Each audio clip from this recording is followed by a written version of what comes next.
Every editing trick I'm about to show you is as old as my nana's lasagna recipe and just spicy.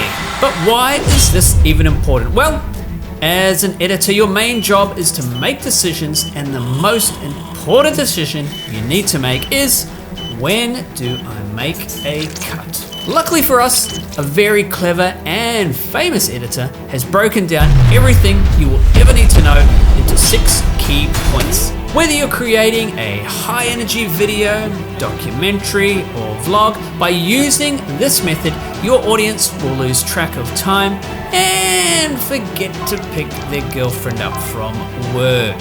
So let's create some addictive videos and ruin some perfectly good relationships. Before we get knee deep, this isn't a tick and flick list like the health advice I usually get from my doctor. Instead, this is a ranking of least important to the most important. Yeah, a little vague, I know, but we'll make sense of it as we get going. So let's start from the bottom 3, which focus more on practical tricks, and we'll work our way up to the most addictive and manipulative part of our edit. Starting with our favorite word in video production, which is continuity. If you don't know what this means, it's simply making sure everything stays the same from shot to shot, like clothes, props, and positions, and is also incredibly tedious. But this keeps the story smooth and believable, so nothing looks weird or out of place. If we don't worry about continuity in our edit, we can have jumps that may be jarring or, even worse, super distracting to our viewers. Some tricks for maintaining continuity are following direction of action. So, if the subject's moving from left to right in one shot, they'll also move from left to right in the following shot. Also matching the movement of our subjects, so if their hand is by their side, then it should be in the next shot too. You can also have objects popping. This is just something suddenly appearing or disappearing. Plenty of famous films have bad continuity errors, so this is an area you can get away with not worrying about too much. As we move higher up in the list, you'll find top 3 are really where you should focus, but it's important not to forget about our fella down the bottom. Not so common in the YouTube space, but still important to know, especially if you're using B-roll. When you have 2 people talking to each other or someone looking at an object, it's important that their line of sight match up. So when you cut between 2 shots, your viewer makes the connection. He's looking at that thing. If you don't do it properly, your viewer would be like, I don't get it. And blam, their mouse starts to drift towards the next video. So a couple of things to help to connect the 2 shots are screen direction. I'm walking around this place thinking I've got a huge doucher for a stepbrother. With this, we have to imagine there's a line down the middle of each of our characters linking them up, and it's called the 180-degree line. The camera needs to stay on one side across cuts. What? Did we just become best friends? Yep. Otherwise, for some reason, it really flips the viewer out. When we cut between our character and the thing they are looking at, we need 2 matching shots. For instance, one from the perspective of the object and one from the perspective of the character. All we're trying to do is not confuse our viewer. We want it to be easy to make connections between shots so they don't even think about being distracted. Which leads us to our final practical editing trick. We never want our audience looking at the wrong thing in our frame, so it's our job to direct where they should be looking. If they get lost, then distraction might set in again. So imagine it's like a game of volleyball where you set up the shot for your teammate to smash it over the net. We can do this with our shots too. So when we cut to the next shot, our viewer is already looking in the place we want them to. Picture your frame split into 5 areas, which are the 4 corners and the spot in the center. Which area should your viewer be looking? In Hollywood, a cool technique is called a match cut, With YouTube videos, when we jump cut, we want to match with our eye line, as we tend to look at people's eyes when they talk. This could be also when jumping between motion graphics. We line up the payoff with the next shot. If you want to move the viewer's focus to set up the next shot, you can use animated zoom or a motion graphic, or simply wait for the character to move to where you want them to be. So that's the bottom 3 tricks that focus on the more practical elements. But now let's drop our tight gym shorts and put on some more fun, more creative, and more important, big boy editing slacks. Let's start to get a little more abstract. It turns out that nearly every culture has their own music, almost like it's a natural part of being a human. Rhythm seems to be part of our DNA, which is why it's such an important part of our editing and helps the viewer feel what is happening. It helps to create mood and tone, like building excitement or calm. Rhythm is where you ask yourself, did the cut happen at the right time? Rhythm is basically about pacing your cuts. Quick cuts to create tension, longer cuts to create calm, for instance. So like a DJ, you want to build the excitement rather than instantly drop the bass. What's really important is knowing what your audience want. Are they a Scandinavian speed metal fan or a 90s R&B enthusiast? As I mentioned, everyone has a natural rhythm inside themselves, and there's a trick to unlocking this in your edit. Firstly, we're going to find the endpoint, or where we want to start the clip. Play through the clip or section once. Play the clip again and decide where you want it to start. To help, there's an expression which is come to the party late and leave early. So we want to come in right on the action.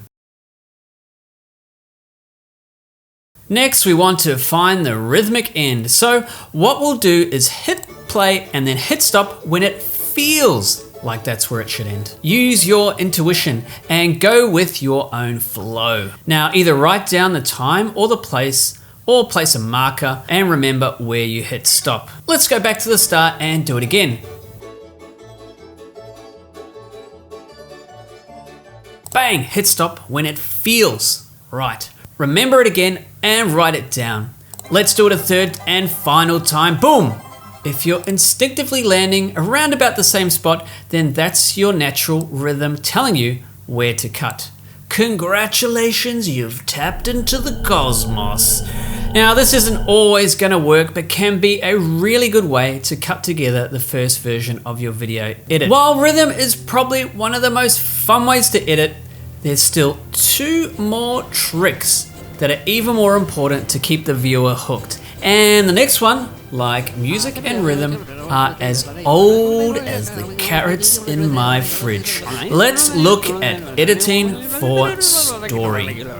Humans have always used story to explain their world, like telling ancient myths or sharing personal experiences. Stories help us understand things and connect with others. Ever since they were little toddlers, your viewers have loved stories. Good night to the old lady who just had a heart attack. A strong story helps your viewers understand and care about what happens next. Telling a story in editing isn't just about putting clips in order. It's about making sure each part of the video helps tell the story. This means picking the right shots that show what's happening, who's important, and how people feel. Merch says that every cut should help tell the story, making the video flow smoothly and keep viewers interested. By focusing on the story, editors can make choices that make the video more exciting and meaningful, just like ancient myths made people interested by explaining the world in a relatable way.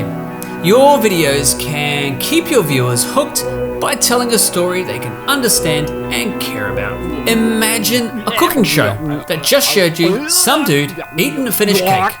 Boring!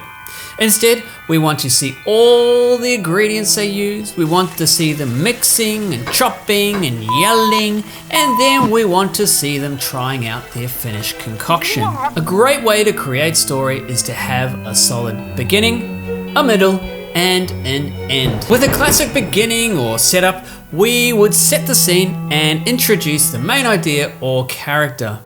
This is Sparta! This is like the opening scene of a short film where you meet the protagonist and you understand the setting, or in an explainer video, ask the big question your viewer has. Every great story has some big obstacle to overcome. The middle is where you introduce the main problem or challenge that needs to be overcome. Think of it as the rising action in a short film where the tension builds and stakes get higher, or when we start revealing the guts of our viewers' big issue and how we can overcome them. And that brings us to the end. Finally, wrap up your story by resolving the conflict. This is like the climax and the resolution of the film where everything comes together and you see the results of the journey. The resolution can be a win or a fail, but it should always provide closure or an actionable result for your viewer.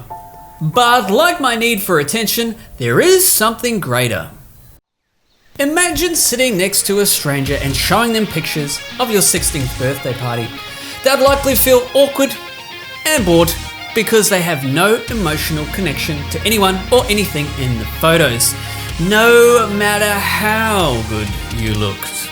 Editing for emotion is about making sure your videos connect with your viewers on a much deeper level. It's not just about cutting scenes together, it's about creating a journey that makes your audience feel something. Whether it's happiness, sadness, excitement, or tension, the goal is to evoke emotions that keep your viewers engaged and invested in your video. Think of editing for emotion like a roller coaster ride. You want your audience to experience highs and then lows, building up anticipation and then delivering a satisfying release. Every cut, transition, and music choice should be made with the viewer's emotional response in mind.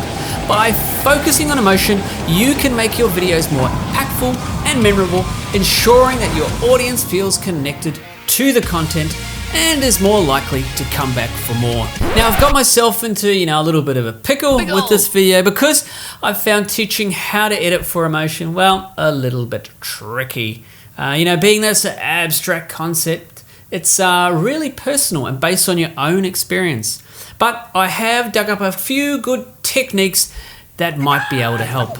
Pacing, which is the speed and rhythm of your cuts, can affect the viewer's emotional response. For instance, fast cuts can create excitement or urgency, while slow, lingering shots can evoke sadness or contemplation. Like your Sexatime playlist, the music and sound effects you choose can set the mood for your entire video. Happy, upbeat music can make a scene feel joyful, while dramatic music can build tension and suspense. And even silence itself can create tension or focus. The shot type you choose can convey powerful emotions. Close-up shots can create intimacy and empathy, while wide shots can evoke a sense of awe or isolation. Also, camera movement can add emotion, like a zoom out can make your audience feel like they're abandoning your subject. The way you structure your story can guide the viewer's emotional journey. Building up to a climax and then providing a resolution can create a satisfying emotional arc for your viewer. Basically, emotion is your editing super weapon. So here we are riding in a hot air balloon, and just ahead of you are towering mountains you need to navigate.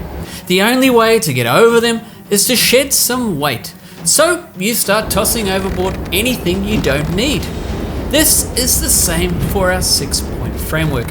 When editing, you might want to start tossing out stuff like 3D space action or all the way up to rhythm to get your edit over that mountain. You may even need to toss out your story, but as long as you have edited for emotion, you'll accomplish your journey. Now that you have some pro editing level tricks, why not add dynamic titles to your video to really supercharge your videos? Check out this video here to find out more. To be honest, I'm not even a contestant. I'm just here to set some lights up in the camera.